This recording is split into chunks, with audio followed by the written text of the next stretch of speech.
Hello बच्चों, let's read this question. This question says that which of the following group of antibodies are involved in providing passive natural immunity to fetus or infants?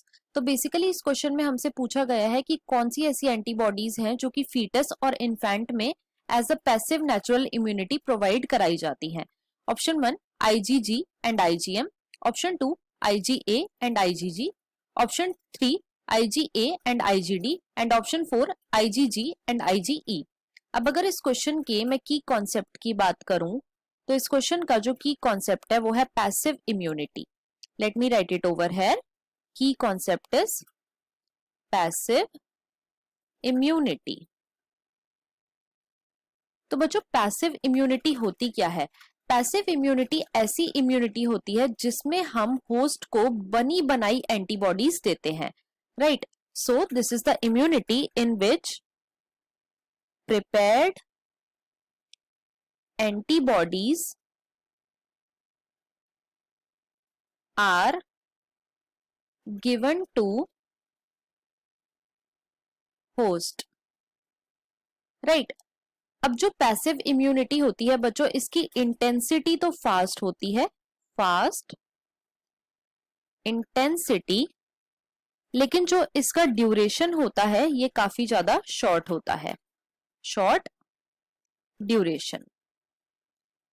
अब देखो जो passive immunity है ये natural भी हो सकती है या फिर ये आर्टिफिशियल भी हो सकती है.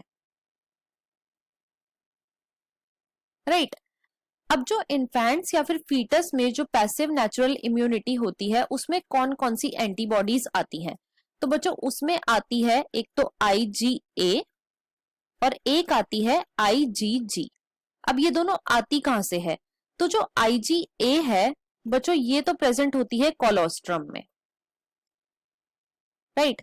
कोलोस्ट्रम क्या है? कोलोस्ट्रम वो मिल्क होता है जो कि इनिशियल डेज में आता है और कोलोस्ट्रम जो है ये रिच होता है IgA एंटीबॉडीज में. और जो IgG है बच्चों ये एक ऐसी एंटीबॉडी है जो कि प्लासेंटा को क्रॉस कर सकती है. Right. It can cross the placenta और ये फीटस में जा सकती है. तो कौन सी दो एंटीबॉडीज हुई जो कि नेचुरल पैसिव इम्यूनिटी है? वो है IgA और IgG. तो अब हम अपने ऑप्शंस को चेक कर लेते हैं. ऑप्शन 1 में हमें गिवन है IgG एंड IgM. ये रॉन्ग है. क्यों? क्योंकि IgG तो होती है लेकिन IgM नहीं होती. ऑप्शन 2 में हमें गिवन है IgA एंड IgG. ये बिल्कुल करेक्ट है. ऑप्शन 3 में हमें गिवन है IgA एंड IgD. ये रॉन्ग है. क्यों? क्योंकि IgD नहीं होती. ऑप्शन 4 में हमें गिवन है IgG एंड IgE. ये भी इनकरेक्ट है. क्यों? क्योंकि IgE नहीं होती. सो हमारा यहाँ पे जो करेक्ट ऑप्शन है वो है option number 2. So the final answer of this question is option number 2. I hope you understood it well. Best of luck.